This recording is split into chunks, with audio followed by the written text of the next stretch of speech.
Hello everyone, welcome to today's chemistry class. Today we will discuss the third atom model, that is Bohr's model of an atom. Okay, in order to overcome the demerits of Rutherford's model of the atom, Niels Bohr put forward the postulates, or he has given a structure to the atom. Okay, or he has given a model of an atom. So first point, an atom has a positively charged nucleus at its center, and the most of the mass of the atom is in the nucleus. Okay. Second point, the electrons revolve around the nucleus in special orbits called discrete orbits. Okay, that means only certain special orbits known as discrete orbitals of electrons are allowed inside the atom. Okay, these orbits are called shells or energy levels and are represented by the letters K, L, M, N, etc., or numbered as 1, 2, 3, 4, etc. While revolving in the discrete orbits, the electrons do not radiate energy. So, an atom has a positive charged nucleus at its center, and most of the mass is at the center. And second point, the electrons revolve around the nucleus in special orbits called discrete orbits. These orbits are called uh, shells or energy levels. These orbits are called shells or energy levels and are represented by the letters K, L, M, N, etc., or numbered as 1, 2, 3, 4, etc. Okay. Fourth one, while revolving in the discrete orbits, the electrons do not radiate energy. So here you can see one figure. At the center, the positive charge nucleus is there, and we have first orbit, that is our first shell K, then second shell L, then third one M, and fourth one is N. Okay, K, L, M, N, L shell, and positive charge nucleus is there, and the electrons are revolving in these shells. Okay, revolving around the nucleus. Okay, in this shell. Okay, that is all about the Bohr's model of atom. Okay, now we can discuss the distribution of electrons in different shells. How the electrons are distributed, how many number of electrons are there in different shells.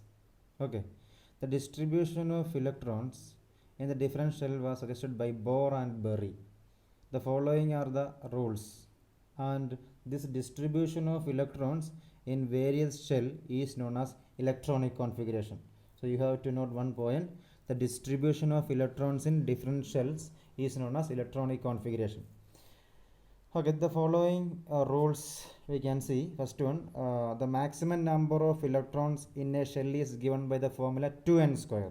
The maximum number of electrons in a shell is given by the formula 2n square, where n is the number of shell, that is 1, 2, 3, etc. For K it is 1, L 2, M 3, N 4, like that, N. So for first shell, K shell can have 2n square, that is 2 into 1 square, that is 2 into 1, that is 2 electron. And second shell L, that is equal to 2n square, that is equal to 2 into 2 square, so 2 into 4, that is 8 electrons. So in L shell, 8 electrons can be accommodated. And in M shell, the n is equal to 3, so 2 into 3 square, that is 9 into 2, 18 electrons can be accommodated. And the fourth shell or N shell, that is equal to 2n square, so you can use this formula 2 into 4 square, so 32 electrons can be accommodated. Okay, the maximum number of electrons that can be filled in the outermost shell is electron. Outermost shell is 8. അപ്പോൾ outermost ഷെല്ലിൽ 8ൽ കൂടുതൽ ഇലക്ട്രോണുകൾ accommodate ചെയ്യാനും പറ്റില്ല. നമ്മൾ പറഞ്ഞു K L M എന്നിൽ ഓരോ നമ്പർ ഉണ്ട്. അപ്പോൾ കെയിൽ 2 ഇലക്ട്രോൺ, എല്ലിൽ 8 electrons, and M 18 electrons, and N 32 electron. But in the outermost shell, more than 8 electrons are not possible. So the maximum number of electrons that can be filled in the outermost shell is 8. Okay. And the third point, electrons cannot be filled in a shell unless the inner shells are filled. Electrons cannot be filled in a shell unless the inner shells are filled. ഉള്ളിലുള്ള ഷെല്ലുകൾ fill ചെയ്തില്ല എങ്കിൽ പുറത്തെ ഷെല്ലുകളിലേക്ക് electrons പോകില്ല. അതാണ് അടുത്ത point. So നമ്മൾ 2n square എന്നുള്ള value ഉപയോഗിക്കുക. അതുപോലെ 8 ഇലക്ട്രോൺസിൽ കൂടുതൽ ഫില്ല് ചെയ്യാൻ പറ്റില്ല ഔട്ടർമോസ്റ്റ് ഷെല്ലിൽ. പിന്നെ ഉള്ളിലുള്ള ഷെൽസ് ഫില്ല് ചെയ്തതിന് മാത്രമേ ഔട്ടർ ഷെല്ല് ഫില്ല് ചെയ്തുള്ളൂ. And this distribution of electrons in different shells is known as electronic configuration. That means a distribution of electron. I think it's clear for you. The next one is, this is our electronic configuration of the first 18 elements. So this thing you just copy it into your notebook, that we will discuss in the live class. This electronic configuration that we can discuss in the live class. Okay. So atomic structure of first 18 elements, that also we will see. So hydrogen has only one electron, so it has only one shell.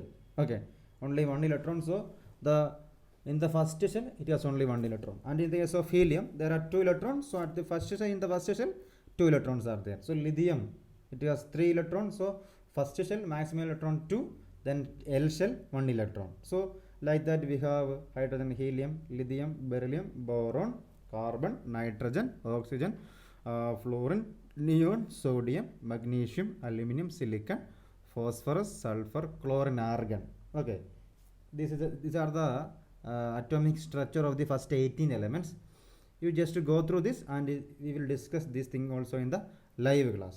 Okay, and the next point is valency. What do you mean by valency of an atom? Okay, valency. Valency is the combining capacity of an atom of an element. Valency is the combining capacity of an atom of an element. എന്ന് പറഞ്ഞാൽ ഒരു ആറ്റത്തിന് ബാക്കി എത്ര ആറ്റമായിട്ട് combine ചെയ്യാൻ പറ്റും, അതിനെയാണ് നമ്മൾ valency എന്ന് പറയാം. Okay, the electrons present in the outermost shell of an atom are called valence electron. Okay, the electrons present in the outermost shell of an atom are called valence electron. അതായത് ഏറ്റവും outermost ഷെല്ലിൽ ഉള്ള ഇലക്ട്രോൺസിൻ്റെ എണ്ണമാണ് അത് ഇലക്ട്രോൺസിനെയാണ് നമ്മൾ എന്ത് പറയുക, വാലൻസ് electron. അതിന് നമ്മൾ നമ്പർ ഓഫ് വാലൻസ് ഇലക്ട്രോൺസ് ഒക്കെ പറയാറുണ്ട്. ഏറ്റവും ഔട്ടർമോസ്റ്റ് ഷെല്ലിൽ ഇലക്ട്രോൺ ആണ് വാലൻസ് electron. If an atoms outermost orbit is completely filled, they are inert or least reactive. എന്ന് പറഞ്ഞാൽ 8 ഇലക്ട്രോൺ ഉണ്ടെങ്കിൽ in outermost shell they are known as inert or least reactive, and their combining capacity or valency is 0. 8 electron ഉണ്ടെങ്കിൽ അത് valency 0 ആണ്, they are inert ആണ്. അവരുടെ capacity to combine to other atom, combining capacity 0 ആയിരിക്കും. Of the inert elements, helium atom has 2 electrons in the outermost shell, and the atoms of the other elements have 8 electrons. അതായത് inert gas എന്നാൽ helium, എന്താണ്, argon, krypton, xenon, radon. ഇതിൽ ഹീലിയത്തിന് 2 electron ഉണ്ടാവുള്ളൂ outermost shell, ബാക്കി എല്ലാത്തിനും 8 ഉണ്ടാവും. Okay, and atoms having 8 electrons in their outermost shell is having octet configuration. 8 electron ഉള്ളവയെ നമ്മൾ ഒക്ടറ്റ് കോൺഫിഗറേഷൻ എന്ന് പറയും outermost shell. Okay, and are stable. അതായത് outermost shell 8 ഇലക്ട്രോൺസ് ഉള്ളവയെ നമ്മൾ ഒക്ടറ്റ് കോൺഫിഗറേഷൻ എന്ന് പറയും. അവ സ്റ്റേബിൾ ആണെന്നാണ് പറയാം. Okay, and if an atoms outermost shell is not completely filled, ആറ്റത്തിൻ്റെ outermost shell കംപ്ലീറ്റ്ലി ഫിൽഡ് അല്ലെങ്കിൽ ഇറ്റ് ഈസ് നോട്ട് സ്റ്റേബിൾ അല്ല. It will try to attain stability. അതെന്ത് ചെയ്യും, സ്റ്റെബിലിറ്റി അറ്റൈൻ ചെയ്യാൻ ശ്രമിക്കും by losing or gaining or sharing of electron with other atoms to attain octet configuration. So if an atom has octet configuration it is stable.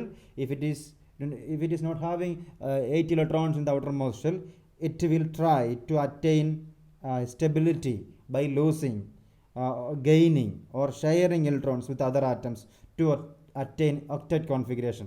അതായത് 8 electrons ഇല്ല എങ്കിൽ അവ എന്ത് ചെയ്യുമെന്ന് ചോദിച്ചാൽ, ഒന്നെങ്കിൽ ഇലക്ട്രോൺ വിട്ട് കളഞ്ഞോ, അല്ലെങ്കിൽ മേടിച്ചോ, അല്ലെങ്കിൽ ഷെയർ ചെയ്തിട്ടോ അവ 8 ഇലക്ട്രോണുള്ള കോൺഫിഗറേഷനിലേക്ക് മാറാൻ ശ്രമിക്കും.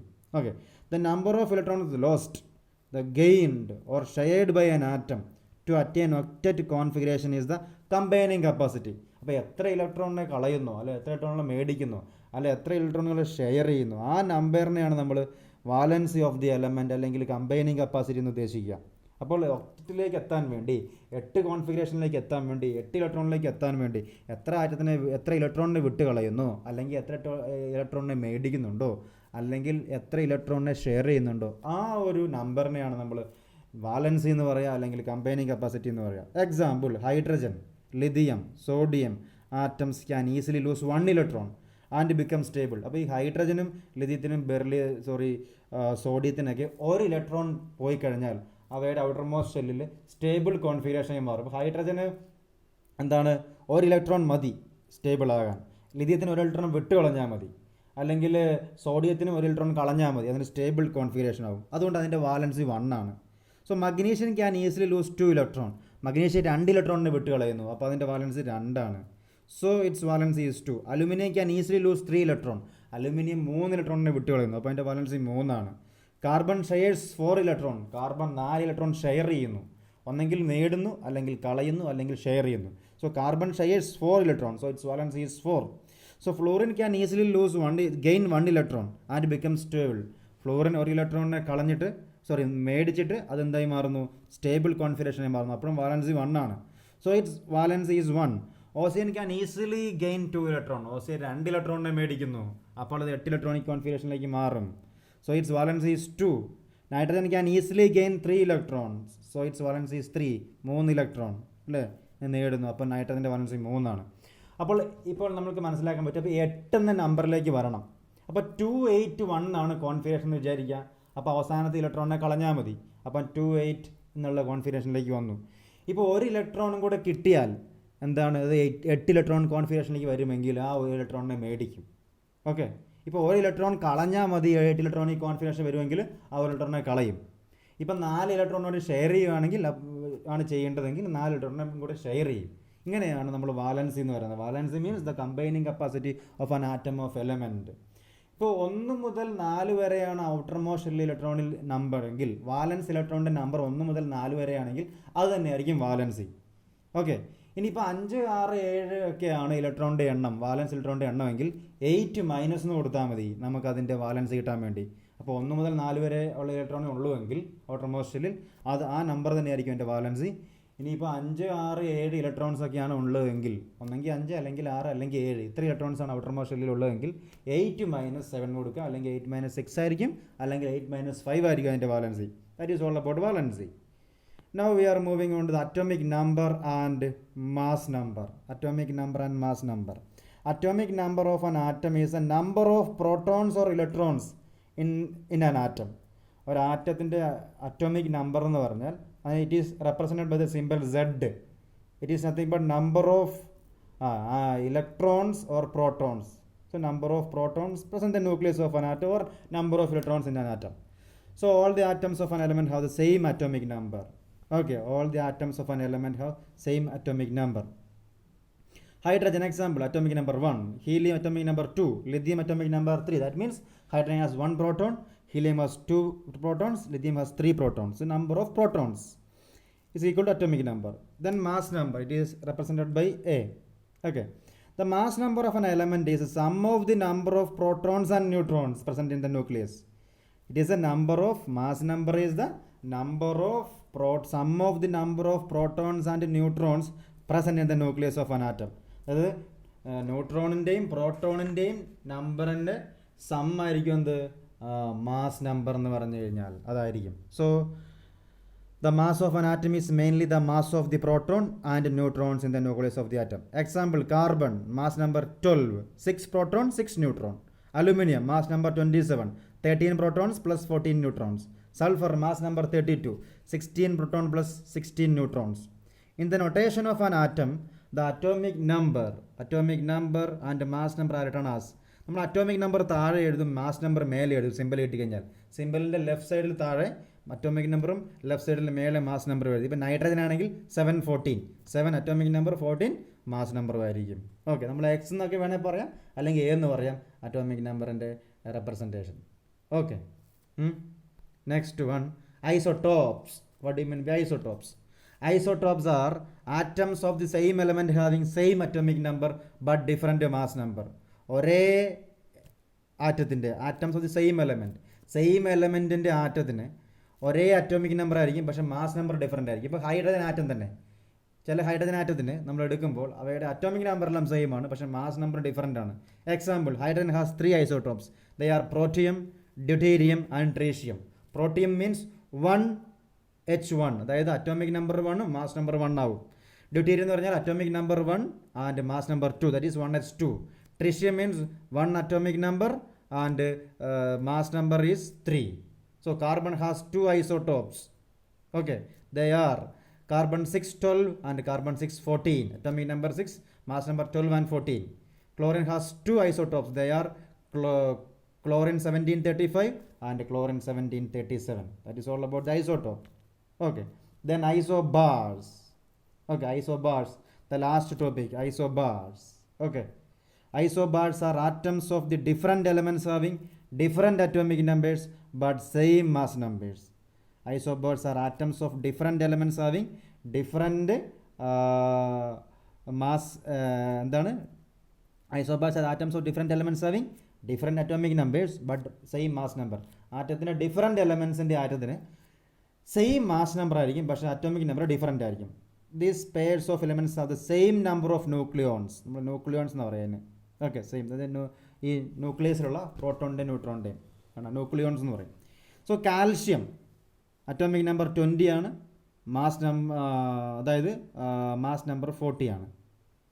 ആൻഡ് ആർഗൺ 18 ആണ് അറ്റോമിക് നമ്പർ, മാസ് നമ്പർ 40 ആണ്. അപ്പോൾ കാൽഷ്യത്തിൻ്റെയും ആർഗണിൻ്റെയും മാസ് നമ്പർ 40, അറ്റോമിക് നമ്പർ മാത്രം different. Iron and nickel having different atomic numbers but same mass numbers. Iron 26 ആണ് അറ്റോമിക് നമ്പർ, മാസ് നമ്പർ 58 ആണ്. പക്ഷേ നിക്കലിൻ്റെ അറ്റോമിക് നമ്പർ 27, മാസ് നമ്പർ 58 ആണ്. ഇവിടെ mass number രണ്ട് കേസിലും ഈക്വൽ ആണ്. അതുപോലെ വേറൊരു കാര്യം, ഐസോട്ടോപ്പിനെ കുറച്ച് അപ്ലിക്കേഷൻസ് ഉണ്ട്. It is given in your text book.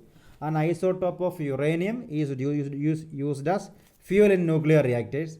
An isotope of cobalt is used in the treatment of cancer. Cobaltinte isotope ക്യാൻസറിൻ്റെ ട്രീറ്റ്മെൻറ്റിന് ഉപയോഗിക്കുന്നു. And third one, isotope of iodine is used in the treatment of goiter. That you can go through that textbook and you can see that. Okay, and that is all about this chapter. Thank you.